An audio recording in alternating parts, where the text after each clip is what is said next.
Hello, everybody. Welcome into GSMC's Down by Contact Sports Podcast. I am your host, Jeremy Lapidus. Today is Wednesday, January 29th. I hope everybody is having a great day so far. We have a lot to get to today. NBA power rankings, some news around the coaching search in the NFL, and the Pro Bowl rosters revealed. We'll talk about what the issues are with that, as well as some updates from the WNBA and college football. But before we get into any of that, remember, if you would like to be an even bigger part of the show than you already are, all you need to do is go to gsmcpodcast.net. Or if you're on YouTube, you can use that super chat feature. If you do either of those two things, a message should pop up on the bottom of the screen for you, me, and everybody else around the world to see. If you do have a burning question about sports, anything at all that you would like to ask, go ahead and throw that in the comments. Throw it in the chat. I will get to it as soon as I possibly can. I appreciate everybody so much for sticking around, talking some sports with me here on a beautiful Wednesday, January 29th. But like I was saying, we are going to get into our first topic of the day, that being around the head coaching search for the New Orleans Saints. There were 7 head coaching openings in the NFL after the 2024-2025 regular season wrapped up. That has now dwindled down to just one. The New Orleans Saints. And the New Orleans Saints entered this as probably the worst destination to have a head coach, right? They don't have a really reliably great quarterback situation, with Derek Carr being more of a mid-tier starter rather than anything elite.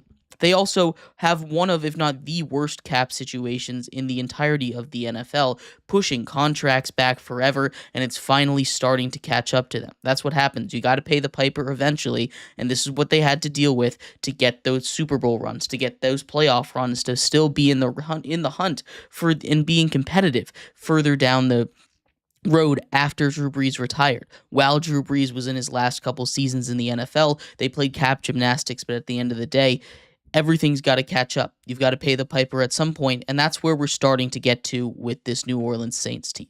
So there were a couple of key candidates that the Saints were looking at getting, and now 2 of the 3 guys that they were really targeting, 2 of their top 3 guys as their favorites, have dropped out. The big one, being Mike McCarthy, as of yesterday, saying he's withdrawing his name from coaching consideration in the 2025 cycle and will re-enter in 2026. Now this, since there's only one team left, can be said as, hey, I don't want to coach the Saints. And Mike McCarthy obviously had what I would call a not very successful season with the Dallas Cowboys last year. So he's coming off not his best year, but down the stretch with the Cowboys when they finally got healthy, when they finally got all their guys back, or most of their guys back, I saw a team that wanted to play for their coach. I saw a team that wanted to keep Mike McCarthy around, and I saw a team that was much improved from where it was early on in the season. Even when they were fully healthy in weeks 1 and 2, I saw a team that was playing hard even when they were eliminated from the playoffs, and that tells me a lot about a coach, right? Teams can quit on each other. Teams can quit on themselves. They can quit on a coach. We saw what happened to the Jets this year. They quit on each other. They quit on the coach, and that's why they were as bad as they were this year. But the Cowboys never did that. The Cowboys were bought in the whole time, which leads me to believe that Mike McCarthy was a guy, and still is a guy, that can be a successful coach in the NFL. That's one of the big evaluators of coaching talent when you see someone get fired or when you see someone get let go of whether or not they're going to be a successful head coach in the future, of how these players and how these guys were playing under them, if they wanted to play or not. And Mike McCarthy, to his credit, did an amazing job of doing that. But he pulls out of this Saints job, a Saints job that, like I said, is the least desirable job in my opinion. They've got one of the worst draft picks of any of the coaches that have been fired, not even in the top 10. They did too much winning for that, right? They're stuck with that Derek Carr contract, and they still have no cap flexibility, which means they're going to be stuck as they are, aside from draft picks, not really getting a lot of key free agents, not really being able to build up this team as it's aging, getting older, getting worse. So it's going to be hard to lure some of these top-tier candidates down to New Orleans. And that's an issue that they've seen, right? The Saints now have lost out on Mike McCarthy, who wasn't really even one of those top-tier options for me, but still, he's a guy that's out there that has seen success in the NFL before. They also heard news that Cliff Kingsbury, one of their other top targets, would not be interested in going to the Saints, is going to stay as the offensive coordinator for the Washington Commanders, stay with a very successful team from last season, in Jaden Daniels and the Washington Commanders. He's going to stay there as the OC. He's not going to go anywhere. That was another one of those guys that I think would have been really good for the Saints to get, a young offensive mind, a guy that can push through a tough rebuild like he did over when he was with Arizona. But he's not interested in coaching this team. Now, those two guys still have head coaching pedigree. There's one other guy that they're looking at, and they've narrowed their list down to 4 guys from what I've seen of that they're interested in getting. So they can still find a head coach, and they'll be able to find it. But there's only one guy that I would even consider to be a top-tier candidate, that being Kellen Moore, the Eagles' offensive coordinator. And talks have gone well. Apparently, he's the heavy favorite to go there. But I could see a world where Kellen Moore loses a Super Bowl, wins a Super Bowl in the coming weeks with the Philadelphia Eagles, and says, hey, I don't think I want to be the coach of the Saints here. And if that happens, if that ends up happening and they're unable to land Kellen Moore, they don't pay enough money to Kellen Moore. Kellen Moore says, hey, I'll just stay with the Eagles, get a little bit of a pay raise here. They're left with 3 options that aren't the most attractive. Anthony Weaver, the Dolphins' defensive coordinator, is one of their final 4, and that is not a great sign. The Dolphins' defense by no means was bad last season, and Anthony Weaver is a guy that I think could be a successful head coach, but he's not a guy that screams to me a head coach in the NFL, and this is when you're really scraping the bottom of the barrel. Mike Kafka, the Giants' offensive coordinator, who didn't call plays. Brian Daboll was calling plays half of the season. He didn't have a great team to build around, but still, that's not the most inspiring hire either. I don't think Saints fans would be very excited if news broke in an hour that they are hiring the Giants offensive coordinator or the Dolphins defensive coordinator. And the last one on the list would be Darren Rizzi. Darren Rizzi, the interim head coach that has some support from the players. From Alvin Kamara has come out and said that he would like Darren Rizzi to be the next head coach.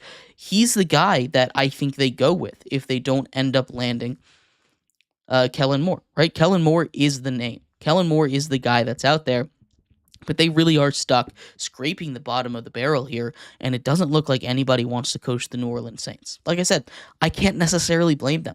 This is not a team that I want to stake my career on, and hiring an interim coach is something that we don't see too often in the NFL. We saw it happen last cycle when the Raiders and their players kind of forced the ownership to hire Antonio Pierce, who was the interim coach. He gets fired after 1 season.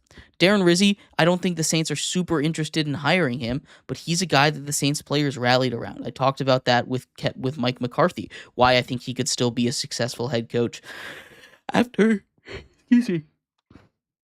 a failure of a season, really, in Dallas, right?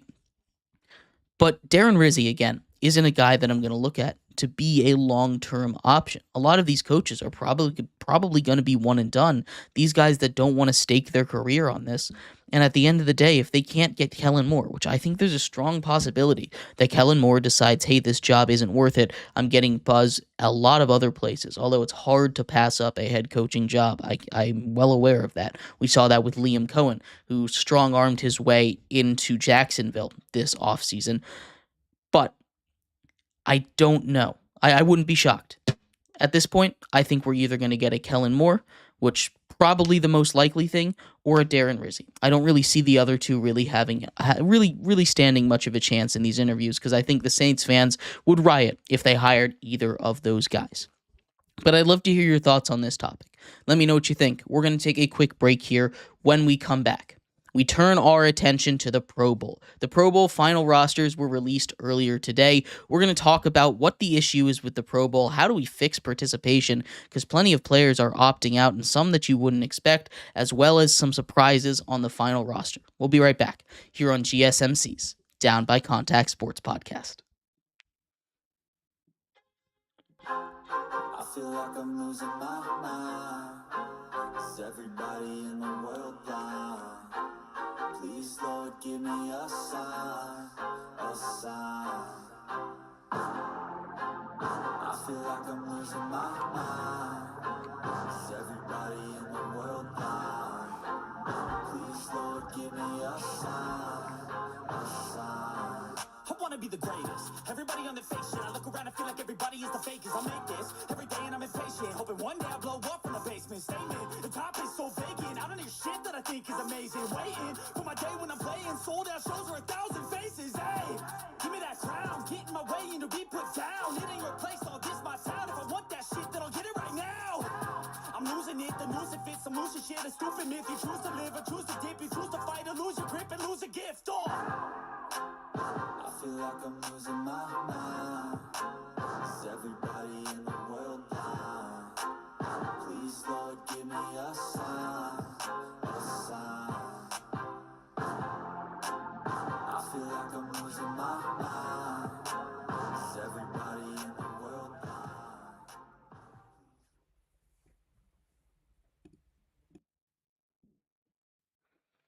Welcome back to GSMC's Down by Contact Sports Podcast.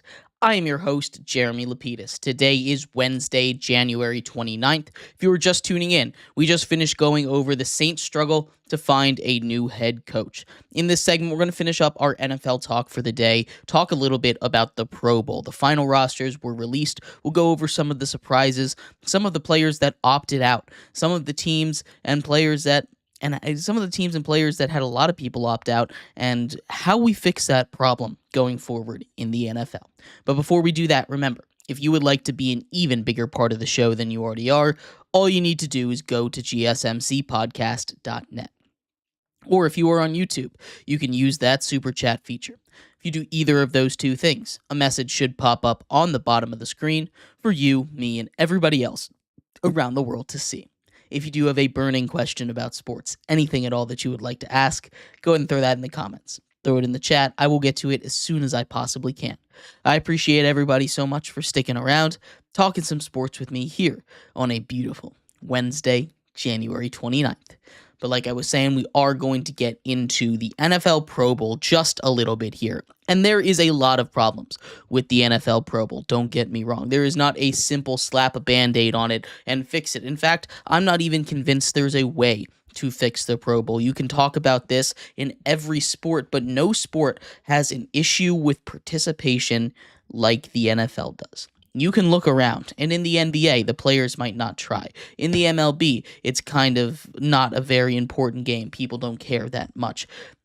In the NHL, actually, though, that Pro Bowl, that All-Star game is actually very good. But regardless of that, right?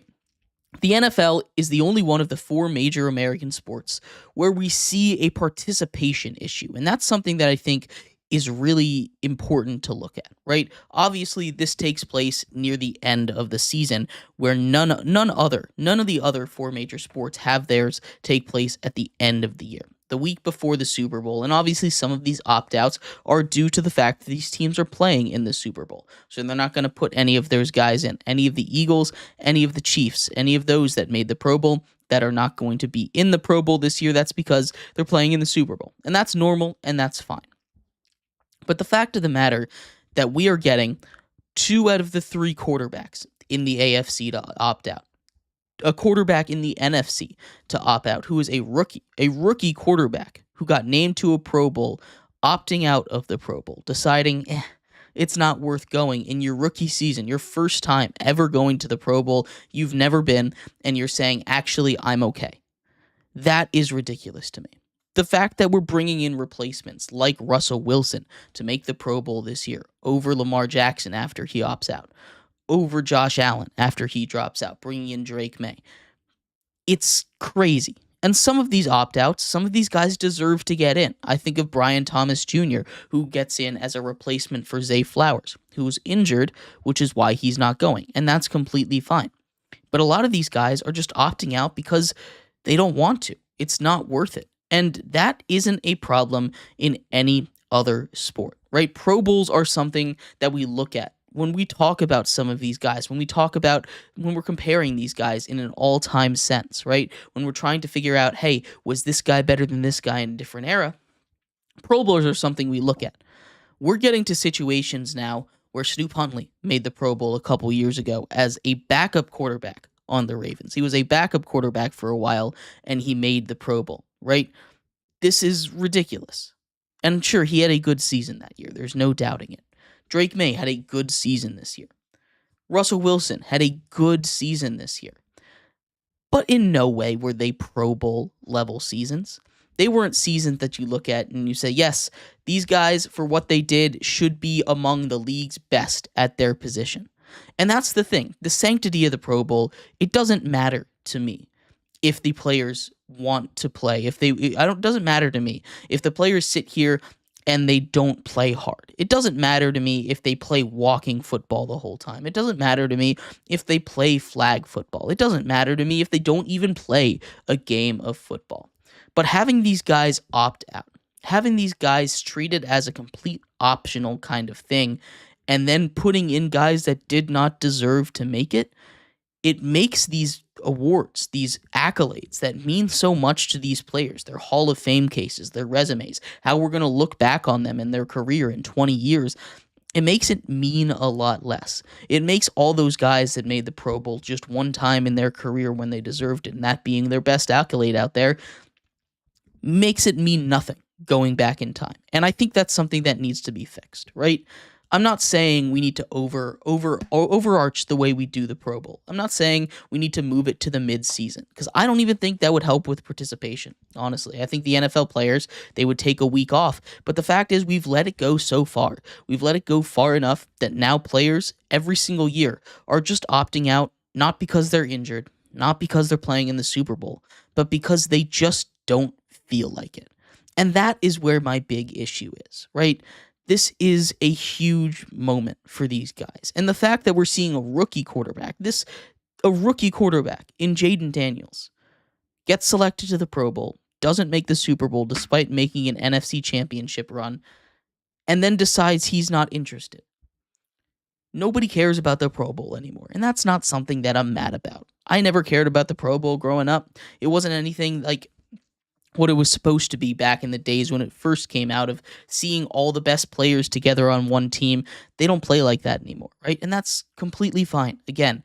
But the fact that we're giving these Pro Bowl nods to guys like Russell Wilson this year, to guys like Drake May this year, and they're just going to have that on their resume, on their legacy forever, I think that needs to fit. I think that needs to change. And again, I don't mind having these alternates. If these players don't want to play, there's nothing we can do at this point about it. You can't sit there and force them to play, because the Players Association, it's never going to make them do it. The Players Association is never going to agree to that, and I don't think the owners care enough about the Pro Bowl for that to happen. But I think the easiest, simplest solution is for these alternates, at least make some kind of distinction, right? At least put them in as Pro Bowl alternates on their accolade, or put them in as, hey, these guys were in the Pro Bowl, but they weren't selected, or don't even give them that banner to begin with. We do this with first and second team All-Pros, and I think that's how Pro Bowls should be treated, right? You can have replacement, that's fine, but I think we need to have some kind of distinction of, hey, this was an alternate. It's just so we know for the all-time history books, just so we know when we're looking at it, when we're trying to get these guys and compare them across eras, because accolades are a really good way to do that. Stats are a good way to do it, but a quick look at accolades, it's a great way to do that, right? And I just think you're ruining what it means to be a Pro Bowler right now, having all of these guys opt out, not even participate, not even show up to the festivities, not even be interested in being celebrated as the league's best. And I think the fact that we're seeing rookies opt out of the Pro Bowl is a little ridiculous to me. I kind of understand it if it's your 6th, 8th time, whatever. But your first time, come on. Go to the Pro Bowl. Go enjoy yourself. Go hang out with all these guys. I just don't understand. That's my 2 cents on it, but I'd love to hear your thoughts. How do we fix this? How do we continue to keep the legacy of the Pro Bowl intact? Do we move it to mid-season like all 4 major sports already have? Give them an extra week, especially since they're talking about moving to 18 games already. Is that something that could work? Move it to mid-season as the extra bye week. That could be fine. You can keep the Super Bowl on the same week that it already is. You don't have to keep pushing it back. I think that might be the best solution. Maybe that'll help with participation, but I don't know. I'd love to hear your thoughts on it. We're going to take a quick break here. When we come back, we turn our attention to college football. The Michigan Wolverines are back in the news. They're fighting the Connor Stalions sign-stealing scandal again, even though it's about a year old. We'll talk about the updates to that story and everything surrounding about that coming up next here on GSMC's Down by Contact Sports Podcast. Looking for your daily fix of sports talk without having to pay for it? GSMC Sports Network is available on YouTube. Just search GSMC Sports Network. Get your fix of daily sports talk shows on YouTube, absolutely free. NFL, college football, NBA, MLB, MMA, UFC, fantasy football, and so much more. GSMC Sports Network has shows running all day long, with new sports shows starting every 2 hours. Just like on your favorite cable sports channel, except GSMC Sports Network is absolutely free. Just search GSMC Sports Network on YouTube to catch one of your new favorite shows, like the GSMC College Football Podcast, Chip Shot Football Podcast, Hoops and Heels Women's Sports Podcast, GSMC Basketball Podcast, and so many more. Check it out for yourself. GSMC Sports Network, now available on YouTube absolutely free. Search GSMC Sports Network on YouTube right now.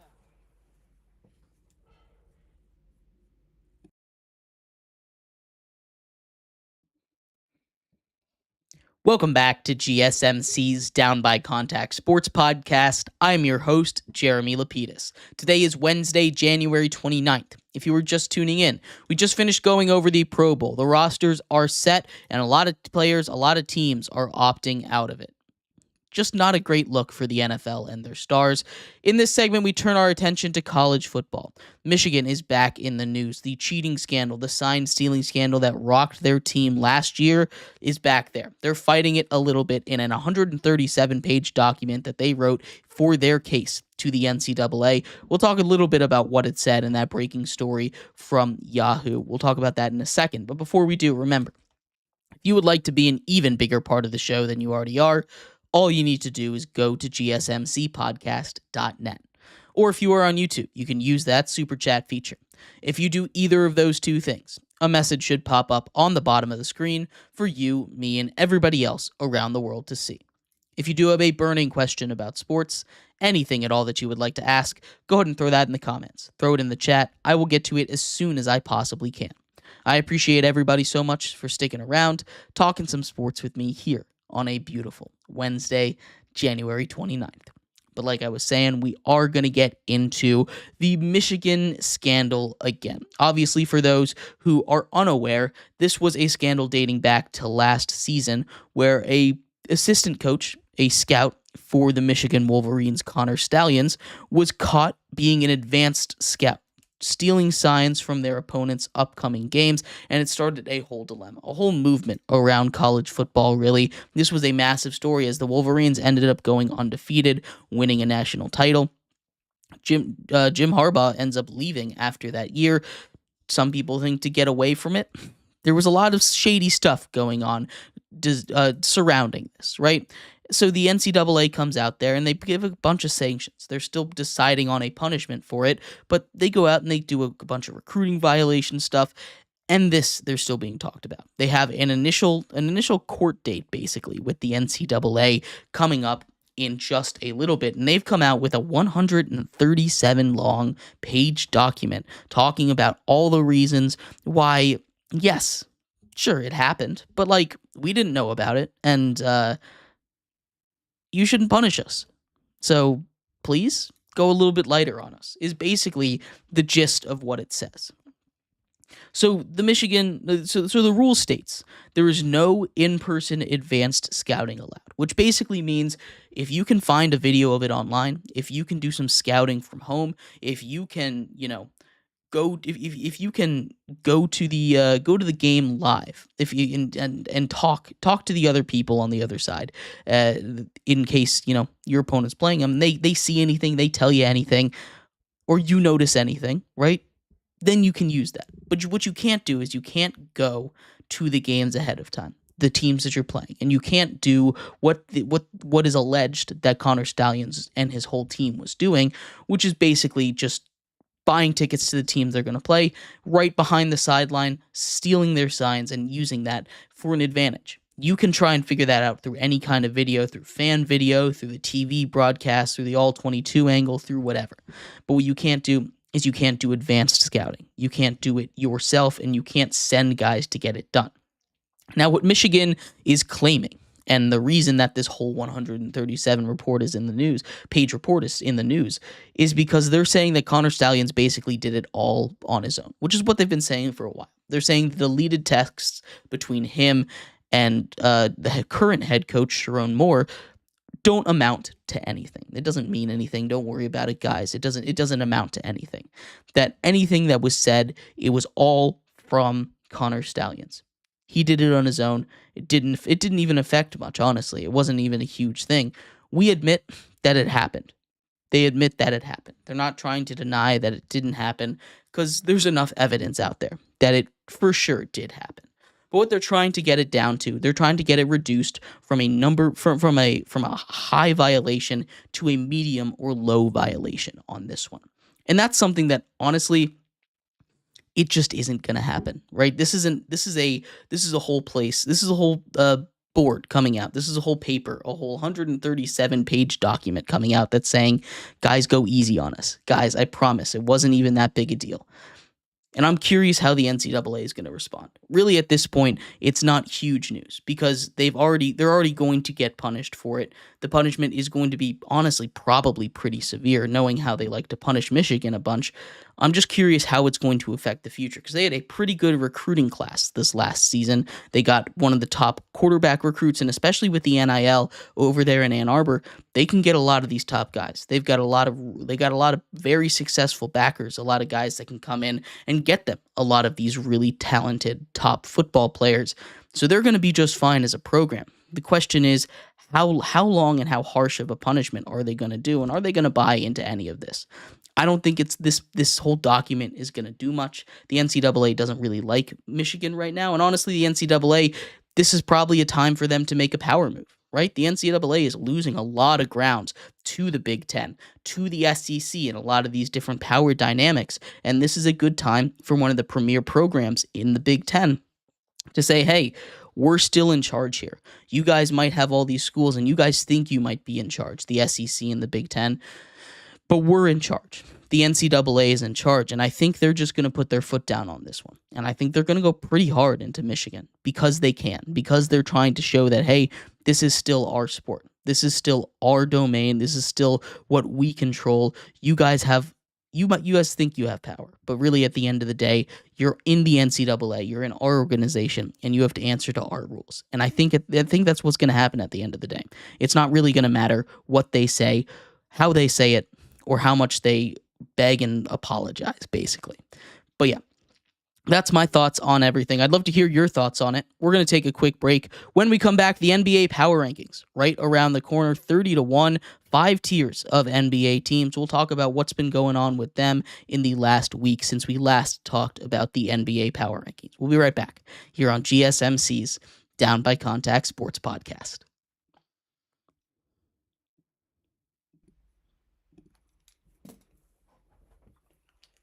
For the best and latest podcasts available anywhere, go to the podcast app on your cell phone and type in GSMC to access free content-rich podcasts on health and wellness, book reviews, sports, entertainment, relationships, social media, movies, technology, finance, and even weird news.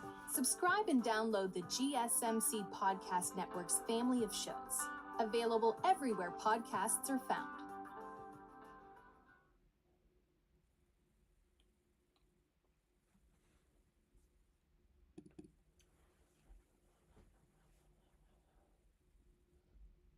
For the best and latest podcasts available anywhere, go to the podcast app on your cell phone and type in GSMC to access free content-rich podcasts on health and wellness, book reviews, sports, entertainment, relationships, social media, movies, technology, finance, and even weird news.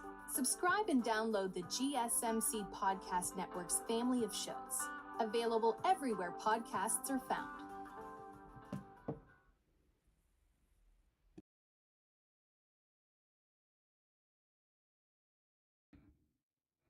Welcome back to GSMC's Down by Contact Sports Podcast. I am your host, Jeremy Lapidus. Today is Wednesday, January 29th. If you were just tuning in, we just finished going over the Michigan sign stealing scandal. That is back in the news here. In this segment, we turn our attention to the NBA.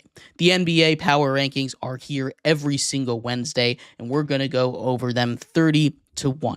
But before we do that, remember, if you would like to be an even bigger part of the show than you already are, all you need to do is go to gsmcpodcast.net. Or if you are on YouTube, you can use that super chat feature. Excuse me. If you do either of those two things, a message should pop up on the bottom of the screen for you, me, and everybody else around the world to see.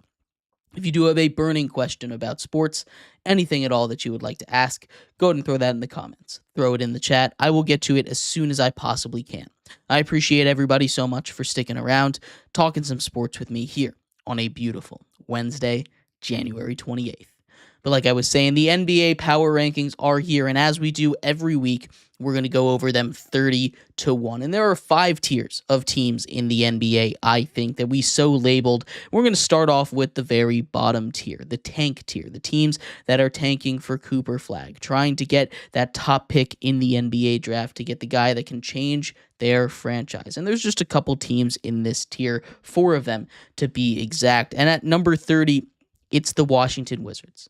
No doubt about it, right? The Washington Wizards, by far the worst team in the NBA. They're fighting with some historically bad teams of all time. They're doing slightly better than the worst teams of all time, but they've now lost 14 straight games. They've had 2 losing streaks this season of at least 14 games, and that is awful, right? They're not losing games by a lot right now, but with the trade deadline coming around the corner, maybe they can sell off some of their assets, some of their guys like a Kyle Kuzma, who's been playing fine as of late. Maybe a Jordan Poole can be traded away. I'm curious how much more depleted this team can get, but they're not worse than the Pistons were last year, and that is a bar that they are ahead of. At number 29, still in that tank tier, it's the Pelicans. This team had a lot of expectations. We saw them go pretty far last season, had a pretty good playoff game from Zion Williamson in a play-in round against the Lakers. He goes down, and really that's been the theme of this team. Injuries, injuries, injuries. They get Zion Williamson back recently, and he's done everything they need him to do offensively, but defensively, this team has completely fallen off a cliff. They had some of the top defenders in the league last year. A couple of them get injured, and this team's defense just falls apart. The Pelicans have been a disaster all season long. They're 4-22 against teams with sub-500 records, and that is awful. That is not good. That's why they're down here at number 29. That's why they're here in the tank tier. If they can stay healthy, they're a team that I think could be dangerous in the West, but especially in a very deep Western Conference. They're going to need a little bit more than just staying healthy. They're going to need another pretty big pick to elevate themselves to the level where they want to be at with Zion Williamson. At number 28, we have the Utah Jazz. This team, similar to the Wizards, is just awful. There's not a lot of positives there. They're in this tank tier. They don't have a lot of those young guys that are really stepping up this season. They've got a couple guys that they're trying to develop, a couple guys that look like solid pieces, but at the end of the day, they're still a real number 1 star away from doing anything close to anything. They've got a lot of draft picks. They made a couple trades, trading away Rudy Gobert and Donovan Mitchell. Those are going to start cashing soon. We will see what they can do with that, but for now, they're in that tanking tier. And the final team in that tanking tier, at number 27, we have the Brooklyn Nets. The Brooklyn Nets were doing a little bit better than this at the beginning of the year. They trade away Dennis Schroeder to the Golden State Warriors, and that was smart because their whole plan going into the season, they traded back for their own picks. They traded with the Rockets to get their picks back because they were planning on being bad. They trade away Mikal Bridges to the Knicks. They get a lot of picks there. They are trying their best to get a high draft pick, and they truly are attempting to tank. This is not a good lineup. They have some injuries, but again, this is kind of their goal, but still near the top of the tanking tier because they were surprisingly good to start the season off after a couple of guys had a pretty hot start to the year. Getting out of that tanking tier, we've got this what I've labeled as the disappointment tier. This follows teams 26 to number 19 on our NBA power rankings. This disappointment tier is because either injuries are ravaging this team, or they're not having their guys step up the way they expected to, or the season just overall is a little disappointing. Now, not everyone is going to fit into this nice, neat little bucket, but they're not really tanking. They've got a little bit of life. Maybe they're just maybe just a couple years away from getting anywhere in the NBA. But at number 26, we have the Hornets. They're here because of injuries in that disappointment tier, right? They lose Brandon Miller for the season pretty recently. He was having a pretty good year. LaMelo Ball goes down recently as well. He was doing amazing, getting a lot of votes in the All-Star. He's going to be an All-Star if he's healthy enough to play. The Hornets have a nice young little core, but injuries are making this team a little disappointing, and they're going to have to figure that out soon, try and keep their guys in-house, and maybe add another star next to Miller and LaMelo Ball.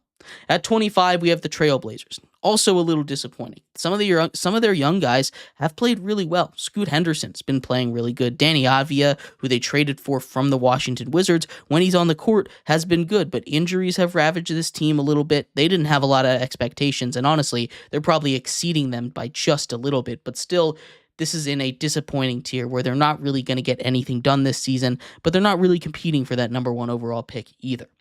At number 24, we have the Raptors. This is a team that a lot of people thought were going to make a jump, right? They have Scotty Barnes, an all-star last season. He's just going to miss out this season, most likely. They've got a lot of players on there that played really well last season, but this year the defense has just fallen apart. And it's not like this team is that different. We thought they'd take that next step. Unfortunately, they are just unable to get there. Instead, they have some of the worst defense in all of the NBA. And they're just a really big disappointment. One of the bigger disappointments in the NBA this season. At number 23, we have the Chicago Bulls. Chicago Bulls, I don't know what they're going to do at the deadline because this is kind of a tier for sellers. But the Bulls have a history of not really doing it. They've got a couple pieces that I think teams would be interested, but I haven't heard a lot of buzz around this team.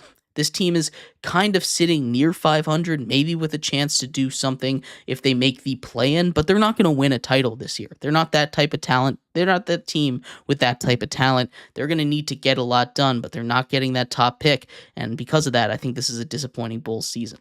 At number 22, maybe the face of disappointment. It's the Philadelphia 76ers, whether it be because of injuries or because players not playing the way you want them to. Joel Embiid missing a lot of time, a promising rookie getting hurt in Jared McCain, Paul George continuing to be in and out of the lineups with injuries, Tyrese Maxey not being enough on his own with this team. This team has completely fallen to shambles, and they've been playing better as of late. And in a weak Eastern Conference, they can still make a run if they're able to turn it around, if Joel Embiid can get healthy, if he can stay healthy for a playoff run, maybe they can turn it around. But for now, this team is incredibly disappointing, and it just has not gone the way that they wanted it to at the beginning of the season when they brought in a big three to try and compete for an NBA title. At number 21, we have the Atlanta Hawks, also in this disappointment tier. Injuries completely ravaged this team, right? Daniil Hunter, he goes down with a season-ending injury yesterday. That's just not going to cut it, right? This Hawks team has won a couple games against a couple of the top teams in the NBA, but they just haven't been consistent enough. They've fallen back below 500. Trae Young's been good. He's been solid, but he hasn't been enough, especially with the team losing a couple of key pieces due to injury recently. At number 20, we have the Spurs. Victor Wembanyama's been playing amazing, right? But it's not enough. This team isn't good enough with him and Chris Paul, the unaging wonder of Chris Paul.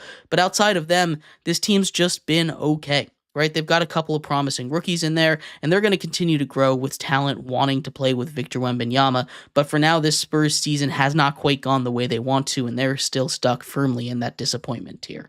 And at number 19, rounding out that disappointment tier, it's the Warriors. The Warriors started off the season hot. They were one of the hottest teams in the NBA. They were competing for that 1 seed in the West, and then it all fell apart. Injury hit this team, and they weren't able to trot out that 11-man rotation anymore. Steph Curry is not a one-man show that can carry this team anymore, and the rest of the team just has not been up to snuff. They trade for Dennis Schroeder to try and get him help.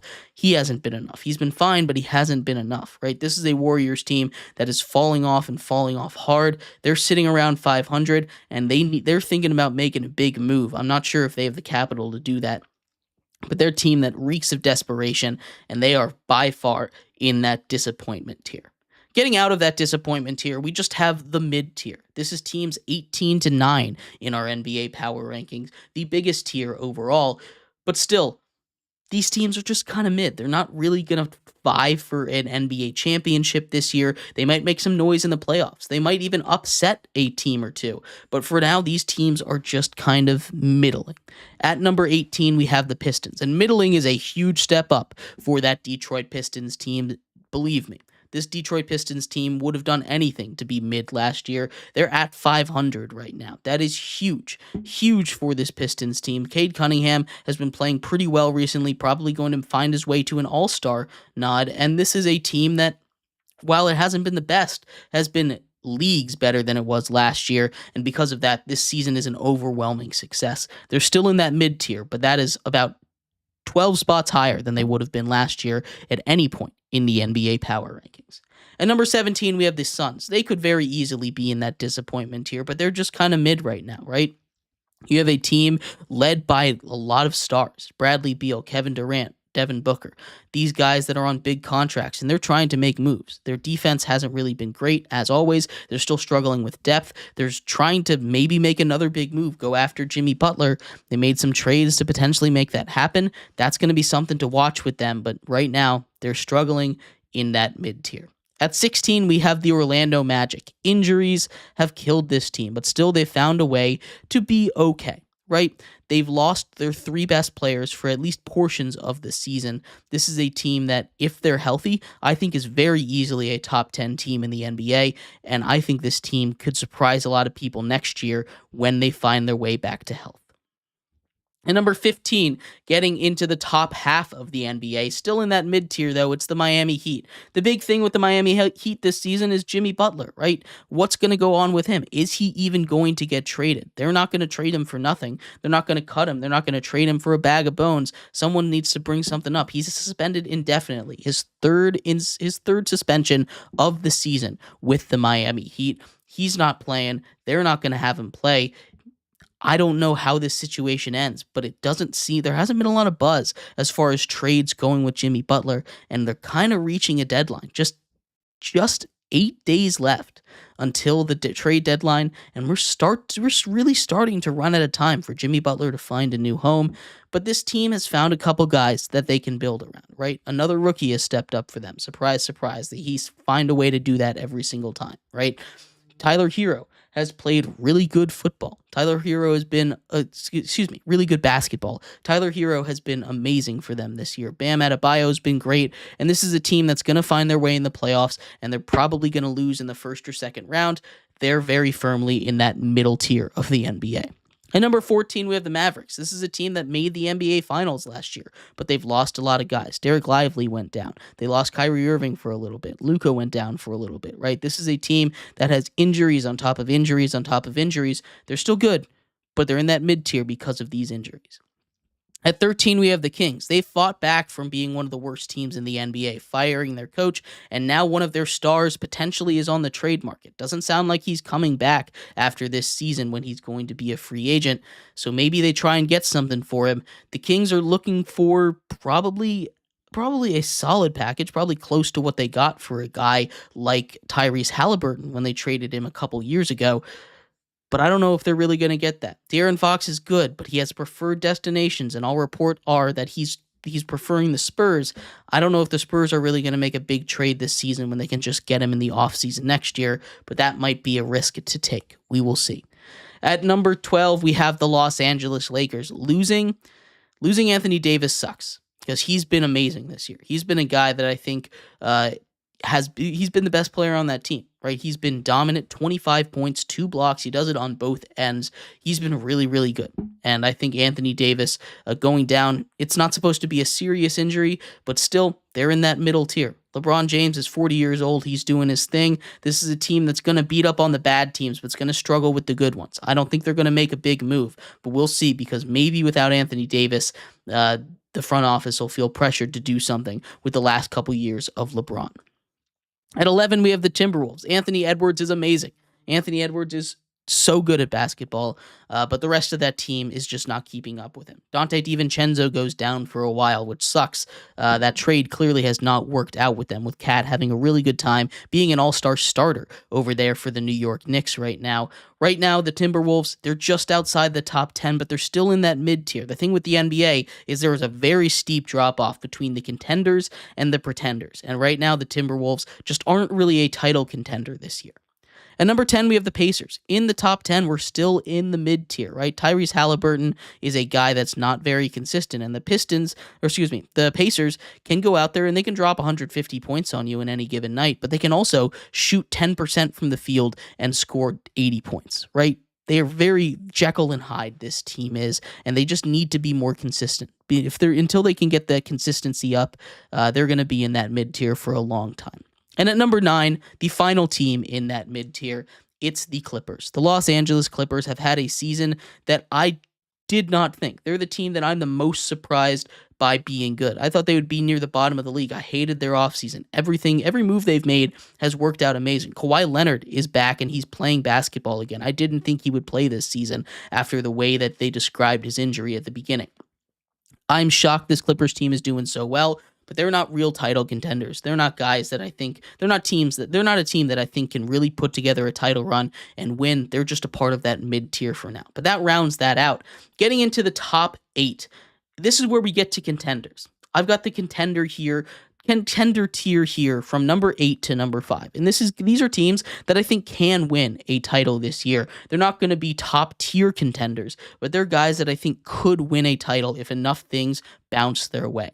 At number 8, we've got the Bucks. The Bucks come in there, and Giannis has been amazing, right? They've been able to play a little bit better defense. Damian Lillard puts up his offense, and Giannis does his thing. This is a Bucks team that if they get the right path in the playoffs, if they get enough breaks with injury, they might be able to find a way to contending, but they're on that bottom tier of it. At number 7, we have the Nuggets. They're in that contending tier simply because, like the Bucks, they have one of the best players in the world on their squad. They have Nikola Jokic on their squad, and Nikola Jokic is amazing. But when he's not on the squad, it just doesn't work out. And I can't trust that Nuggets team. He can't be out there for 48 minutes, which sucks for them.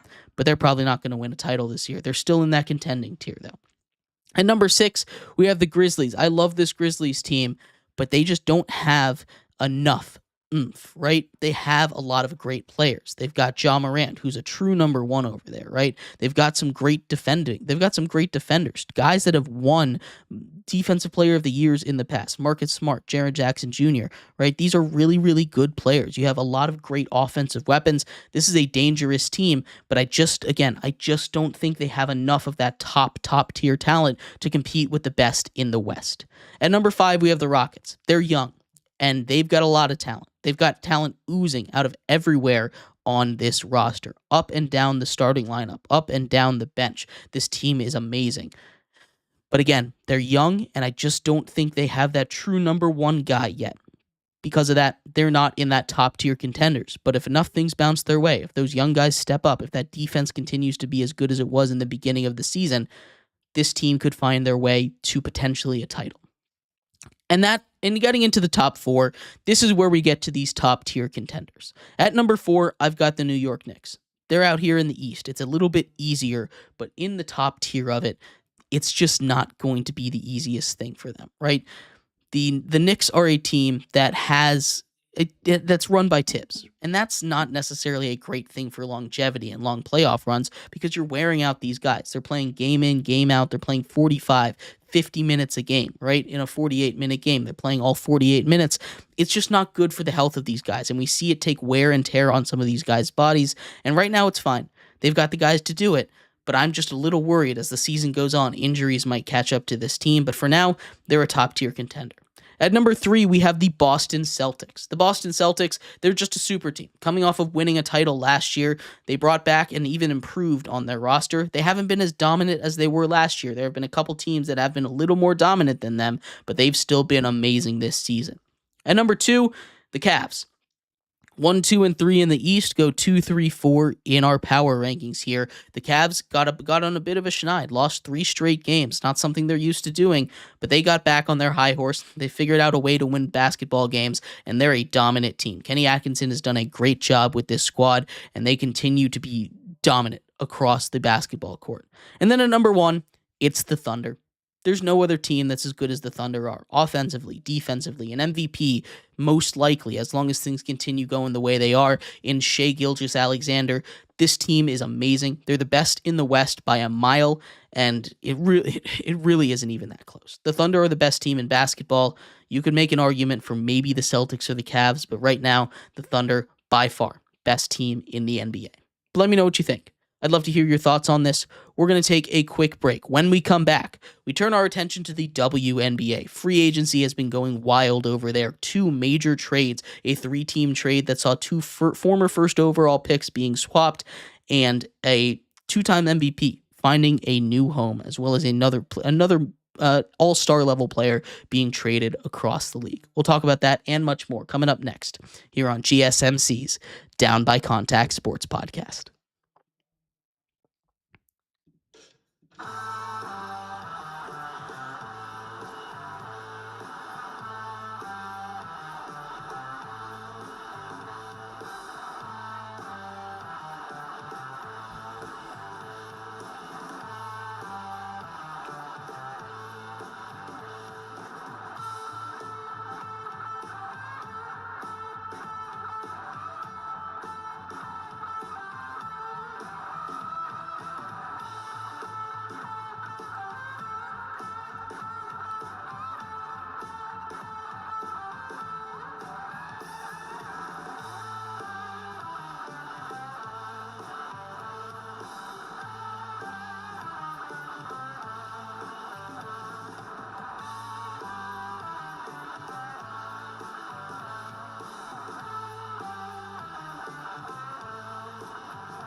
Welcome back to GSMC's Down by Contact Sports Podcast. I am your host, Jeremy Lapidus. Today is Wednesday, January 29th. If you're just tuning in, we just finished going over the NBA Power Rankings 30-1. In this segment, we turn our attention to the WNBA. Some massive news coming out of there over the last couple of days. We're going to talk about all of it in our WNBA update segment in just a second. But before we do, remember, if you would like to be an even bigger part of the show than you already are, all you need to do is go to gsmcpodcast.net. Or if you're on YouTube, you can use that super chat feature. If you do either of those two things, a message should pop up on the bottom of the screen for you, me, and everybody else around the world to see. If you do have a burning question about sports, anything at all that you would like to ask, go ahead and throw that in the comments. Throw it in the chat. I will get to it as soon as I possibly can. I appreciate everybody so much for sticking around, talking some sports with me here on a beautiful Wednesday, January 29th.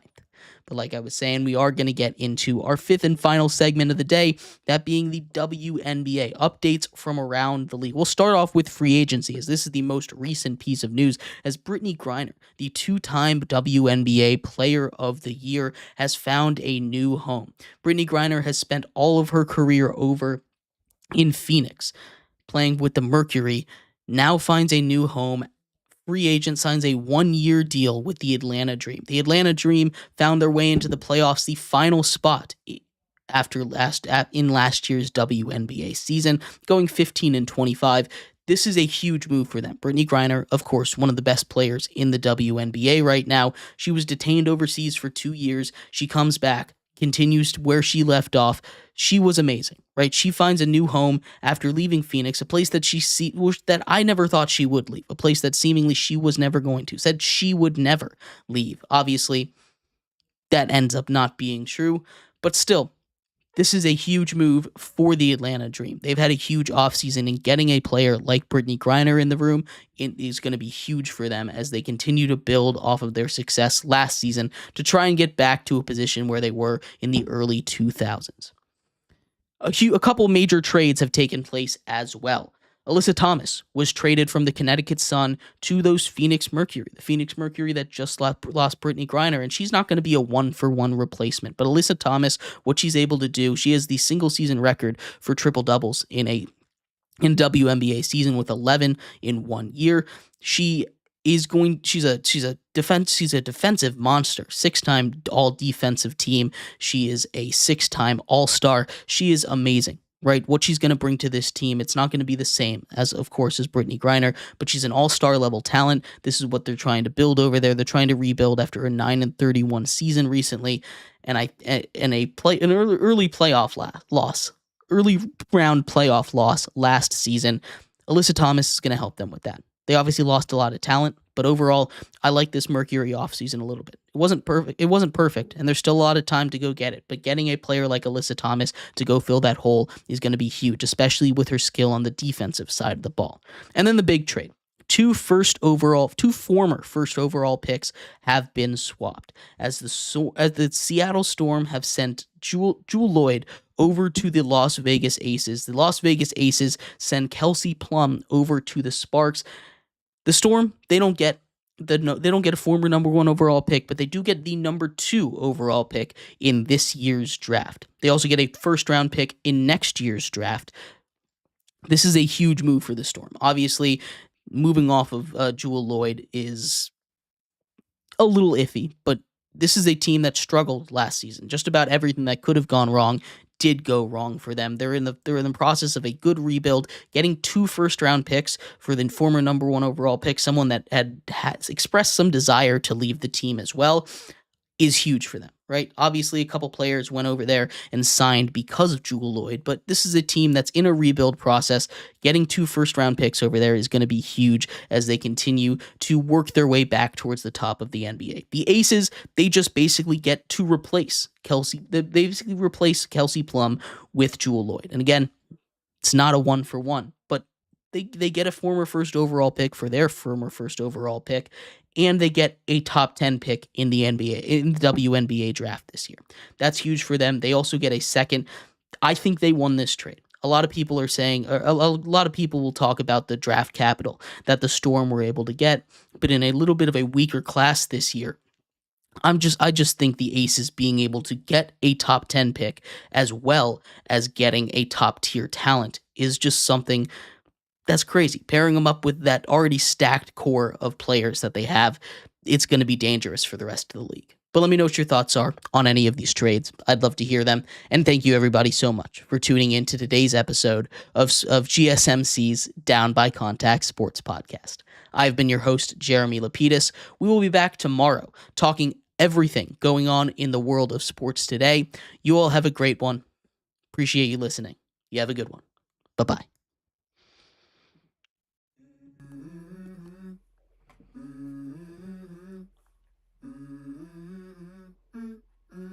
Let's go. I wake up to a little bit of drool on my pillow, feel like it's gonna be a bad day. Yeah, I'm tired of shit, and the coffee ain't hit yet, damn ain't that